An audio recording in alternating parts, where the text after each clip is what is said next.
Assalamu alaikum students. Here we are once again in this video, and you and I will be discovering about reflective writing, right? This document I got from University of Birmingham, and it is about a short guide to reflective writing. So thanks to them. All right, let's begin with today's reflective writing. There are many academic writings. Essay writing भी होता है, letter writing भी होता है, CV writing होता है, and then we have lots and lots of more other writings as well, right? और एक होता है हमारे पास reflective writing. You know what is reflective? Reflection क्या होता है? आपका अपना अक्स आप शीशे में देखते हैं. Am I right?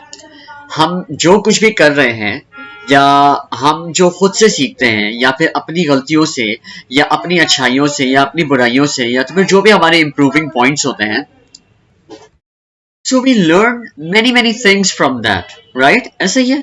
So reflection is called your अक्स, जो आपका अपना, जो आप मिरर में देखते हैं, आप जो शीशे में देखते हैं. तो अब रिफ्लेक्टिव राइटिंग क्या होती है? What is reflective writing and why is this important in our English course as we have in TOS as well, और हमें क्यों पढ़ाया जा रहा है? देखें, बाहैसियत स्टूडेंट अगर मैं आपके लिए बात करूं तो बहुत सारे ऐसे इवेंट्स होते हैं जो आप अटेंड करते हैं. For example last time book fair का इवेंट हुआ था. आई होप दैट कि आप लोग उसमें गए होंगे. तो हमने वहां पर जाकर बहुत सारी चीजें देखी होंगी, बहुत सारे लोगों से मिले होंगे, बहुत सारे लोगों की बातें सुनी होंगी, और फिर हमने अपने आप को भी वहां पे पाया होगा कि यार मतलब मैं कैसा था वहां पे. मैंने क्या कहा, मैंने कहा तो क्यों कहा, और मैंने क्या किया, मैंने किया तो क्यों किया, मैंने इतना क्यों किया, मैं इससे ज्यादा कर सकता था, राइट? या मैंने क्या खरीदा, मैंने क्या सीखा, या मैंने क्या नहीं सीखा, या वो अच्छा था या नहीं था. हम शादियों में भी जाते हैं यार, राइट? हम शादियों में भी बहुत सारे लोगों से मिलते हैं. हम सेमिनार्स में जाते हैं, हम सेमिनार्स में हम जाते हैं, वर्कशॉप्स में जाते हैं, वहां पे बहुत सारे लोग होते हैं. वहां पे हमें अपना एक अक्स नजर आता है कि यार हम कहाँ पे स्टैंड करते हैं और लोग क्या है, लोग कौन है और हम कौन है, राइट? उन लोगों के बीच में आप अपने आप को पाते हैं, आप अपने आप को देखते हैं कि यार what sort of a person I am or what are the things that I need to improve. मुझे अच्छी तरीके से याद है कि बहुत सारे ऐसे इवेंट्स होते थे जहाँ पे मैं जाता था, तो या जॉब इंटरव्यूज होते थे या फिर लोगों से मिलना होता था, तो हर एक बंदा जो है ना हमें मुझे कुछ सिखा रहा होता था. And I used to learn, and after meeting I used to recall कि यार उस बंदे ने ऐसी बात बोली थी, इसके पीछे ये वाली बात है, इसके पीछे वो मुझे ये सिखाना चाह रहा था, राइट? तो मैं ऑब्जर्व करता था चीज़ों को. So observation is one of the key learnings I would say. So reflection पे आते हैं हम. अच्छा, तो रिफ्लेक्शन भी तो यही है. What is reflection and why it is important? Reflection is a purposeful activity in which you analyze experiences or your own practices, skills, responses in order to learn and improve. Reflection writing या तो फिर reflective writing हम इसलिए लिखते हैं ताकि हम अपने आप को या अपनी प्रैक्टिसेस को या अपने स्किल्स को या फिर अपने जवाबात को देख सके, पढ़ सके, सुन सके, अपने आप से और ज्यादा करीब हो सके कि यार मैं क्या चीज हूँ, मैंने क्या सीखा, मैंने क्या नहीं सीखा, right? Something that I want to do in my future, और what did I do in my past, और what am I doing in my present. So in order to, क्यों करते हैं भाई हम ये? ताकि हम उससे सीख सके, अपने आप को इम्प्रूव कर सके. ऑलराइट, सो अब आप यहां पर देखें, ये जो है, ये वाला जो पार्ट है, रिफ्लेक्शन इन एकेडमिया. अब ये क्या है? We reflect quite naturally in our day to day lifes. जाहिर सी बात है, हम बहुत ज्यादा रिफ्लेक्ट करते हैं, हम बहुत ज्यादा सीखते हैं नेचुरली. अगर हम बात करें, मैं कहीं पर जा रहा होता हूँ, रास्ते में कोई बोर्ड नजर आता है तो उसको भी देखता हूँ, तो उससे भी मुझे कुछ ना कुछ सीखने को मिल जाता है, राइट? ओ यस, ये चीज ऐसी होती है, अच्छा अच्छा, ये चीज ये भी होती है, वाह, इसकी तो ये भी टाइप है. That's called.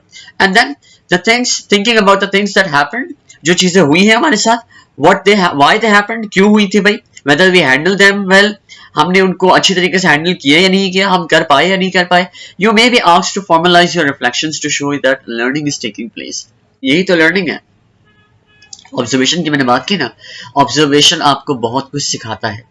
Always observe people, always observe, don't judge people but observe people, just quietly, silently, nicely and humanly, right? That is called this में इन्वॉल्व। अब क्या होता है भाई, reflecting on your own professional academic practice. जाहिर सी बात है, आप अपनी प्रोफेशनल या तो फिर स्टडी लाइफ के ऊपर अपने आप को देखते हो कि यार मैं कहाँ पे स्टैंड करता हूँ। Scrutinising an experience and the way you dealt with it.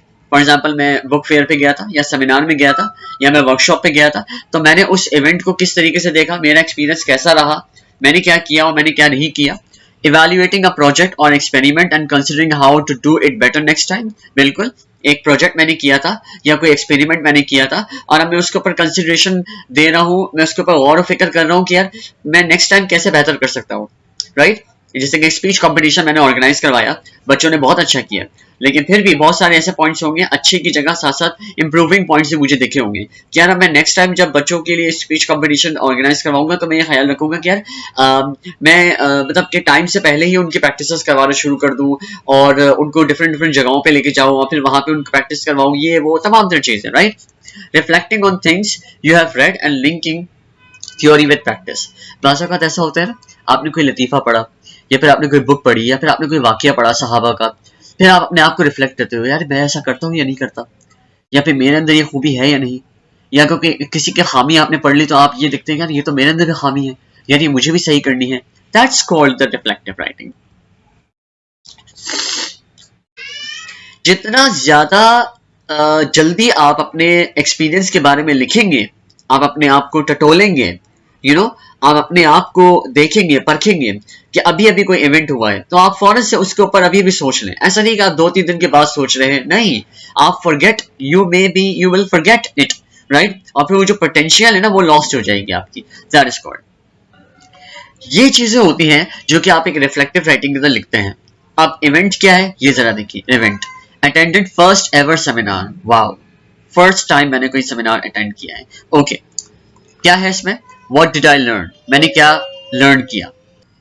अब ये वही वाली बात है, आई थिंक सो मैं अपने आप को यहाँ पर रिलेट करूंगा कि एक मरतबा मैं ऐसे लोगों से मिला जो कि बहुत अच्छी बातें कर रहे थे, 10 बातों को एक बात के अंदर कर रहे थे, राइट, और बहुत ही मुख्तसर और सादा अल्फाजों के अंदर बयान कर रहे थे। मैंने उनको जब ज्यादा मैंने ज्यादा ऑब्जर्व किया तो मुझे ये समझ में आया कि वो लोग रीडर्स थे, वो रीडिंग बहुत ज्यादा करते हैं, वो पढ़ते हैं बहुत ज्यादा किताबों को, तो इसलिए उनकी बात करने का स्टाइल ना ऐसा लग रहा था कि वो बात नहीं कर रहे बल्कि कोई किताब बोल रही है, राइट।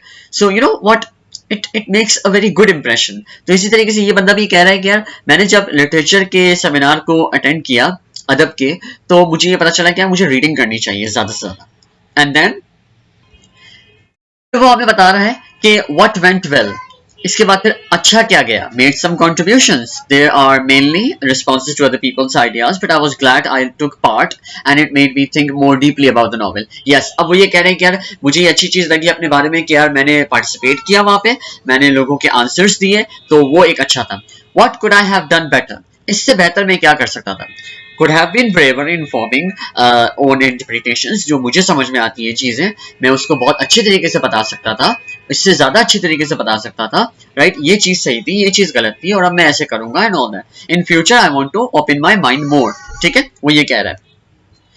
इसके बाद वो क्या बता रहे हैं कि लॉन्ग टर्म इम्प्लीकेशंस, अब वो फ्यूचर के बारे में बता रहे हैं कि ये चीजें मैं अपने फ्यूचर में करूंगा। Now realize that there are many ways of reading a text and if you can find evidence so you can convince people more perspective। फिर वो अपने आप से कह रहा है कि यार अगर मैंने ज्यादा रीडिंग की होती उनकी तरह तो मैं भी लिटरेचर के अंदर एक महारत हासिल रखता होता, और अब मैं ज्यादा रीडिंग करूंगा, ठीक है, और मैं एसेज पढ़ूंगा, useful for essays, putting forward a unique viewpoint, ताकि मेरा एक यूनिक व्यू पॉइंट, मेरा एक नजरिया बने, right. That is called the reflective writing. अब हम नेक्स्ट वीडियो के अंदर पढ़ने वाले हैं about the theory about the reflective writing. So do watch that and then we will have the quiz.